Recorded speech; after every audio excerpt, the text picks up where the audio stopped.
Kita kerap berpikir bahwa ibadah yang kita lakukan semata-mata adalah karena perintah Allah Subhanahu wa Ta'ala dan dimaksudkan hanya untuk menyembahnya. Tapi benarkah bahwa Allah Subhanahu wa Ta'ala butuh disembah manusia? Banyak penafsiran dari firman-firman Allah Subhanahu wa Ta'ala yang secara literal kurang lebih mengungkapkan bahwa ibadah adalah bukti kita. Namun problematika ini menjadi bagian penting dari terbentuknya nalar keimanan kita sebagai umat Islam yang terkadang membingungkan.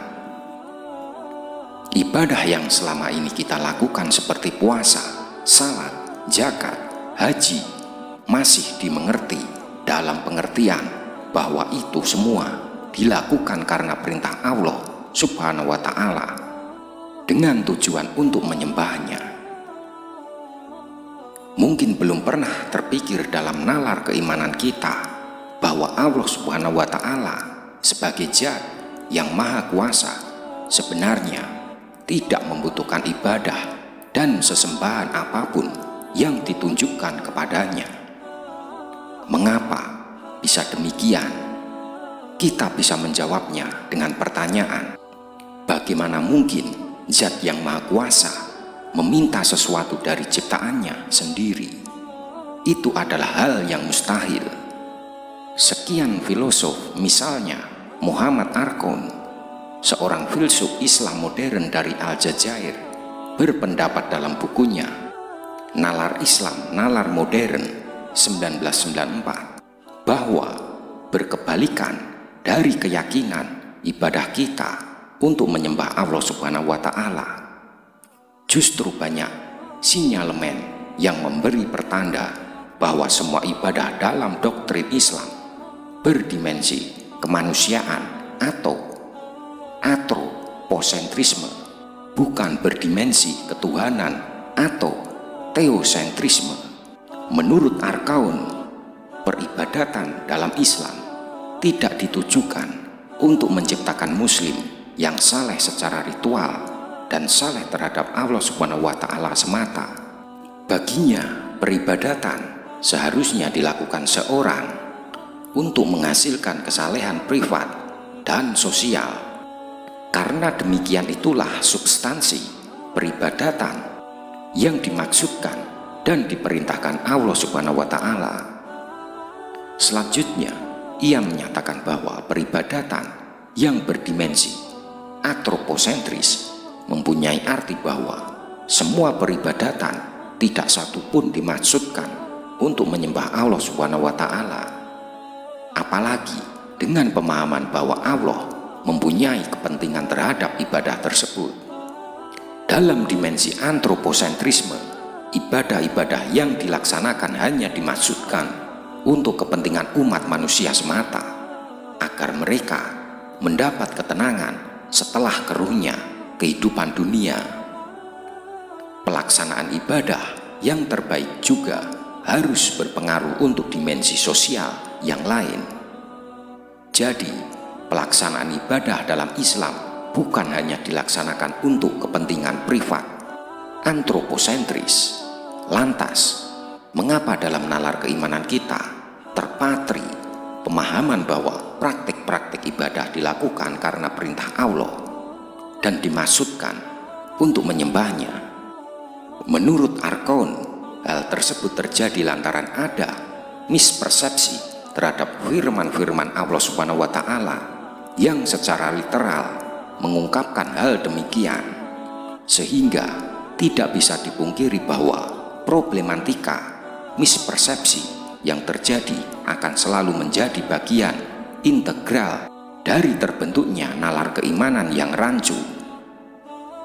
Banyak sekali firman-firman Allah Subhanahu wa Ta'ala yang dimispersepsi sehingga dampaknya tidak dirasakan secara substansial dalam dimensi antroposentris.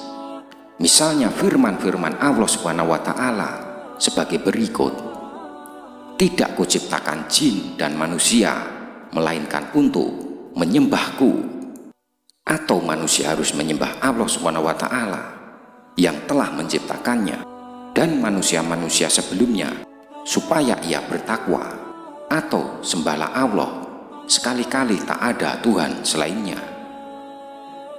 Satu lagi, yakni hadis qudsi yang mengungkapkan tujuan diciptakan manusia adalah untuk mengonfirmasi eksistensi Allah Subhanahu wa Ta'ala, pun turut serta mengesahkan seakan-akan Allah Subhanahu wa Ta'ala memang ingin disembah. Ini seperti disebutkan dalam satu riwayat hadis, aku ini dulunya sebagai suatu harta simpanan yang tak diketahui, kemudian aku ingin agar dikenal. Marcel Boissard di bukunya Humanisme dalam Islam 1980 menyatakan bahwa maksud dari hadis tersebut adalah bahwa Allah Subhanahu wa Ta'ala menciptakan manusia, maka manusia mengetahuinya. Sesungguhnya teks-teks itu tidak problematis. Problematika terjadi akibat mispersepsi terhadap teks-teks tersebut. Lalu apa sebenarnya dampak mispersepsi dan teks-teks tersebut? Pertama, salah satu hal yang bisa kita rasakan secara langsung adalah ada anggapan bahwa ibadah dilakukan karena perintah Allah Subhanahu wa Ta'ala dan untuk menyembahnya. Padahal dalam dataran itulah ibadah hanya berdimensi teosentrisme.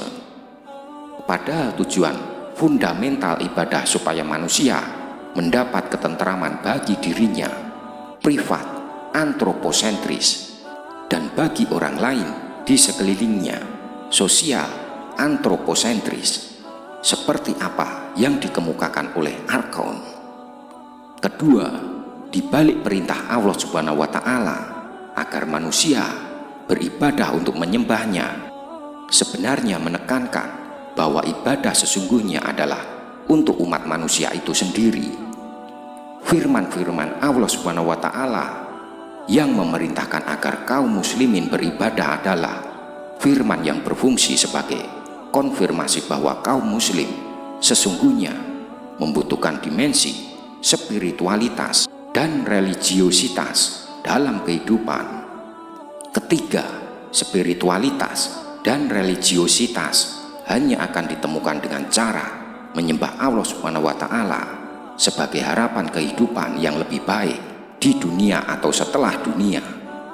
Jadi kata perintah yang menyatakan bahwa Allah Subhanahu wa Ta'ala meminta kaum muslimin menyembahnya tidak berarti Allah Subhanahu wa Ta'ala memerintahkan ia agar disembah, tapi untuk mengonfirmasi bahwa kesadaran untuk menyembah Allah Subhanahu wa Ta'ala akan menguntungkan. Pemahaman ini diambil dari pendapat Abdurrahman Wahid atau Gus Dur, bahwa sesungguhnya sangat merugilah mereka yang tidak menyembah Allah Subhanahu wa Ta'ala. Menyembah Allah Subhanahu wa Ta'ala tidak berarti sesembahan itu untuk Allah Subhanahu wa Ta'ala, tapi demi kepentingan kaum umat manusia itu sendiri. Keempat, ada tujuan dasar ibadah dalam ajaran agama Islam bahwa keadilan Allah Subhanahu wa Ta'ala justru terletak pada saat Allah Subhanahu wa Ta'ala sama sekali tidak membutuhkan ibadah dari ciptaannya. Cukup bagi Allah Subhanahu wa Ta'ala bahwa setiap perintah ibadah adalah ditujukan untuk kepentingan umat Islam sendiri, maka kesadaran untuk beribadah seharusnya bukan lagi karena paksaan perintah Allah Subhanahu wa Ta'ala, tapi datang dari dorongan internal manusia itu sendiri. Pemahaman bahwa ibadah untuk umat manusia itu sendirilah yang akan menimbulkan semangat dan rangsangan untuk lebih banyak lagi beribadah. Umat Islam diharapkan akan menemukan kedamaian privat dan memiliki etos transformasi sosial. Kelima, tersirat pesan bahwa kaum muslimin tidak bisa hanya berharap dari kerja keras dan penalaran kita saja agar hidup ini lebih tentram. Kesadaran beribadah sesungguhnya terletak pengandaian bahwa setiap manusia membutuhkan harapan-harapan dan kedamaian dengan menyembah Allah Subhanahu wa Ta'ala, bukan karena terpaksa menyembahnya. Dari pendapat-pendapat di atas, kita bisa menyimpulkan bahwa Allah tidak butuh disembah, tapi kita sendirilah yang sesungguhnya butuh menyembahnya. Walau alam bisawab. Terima kasih.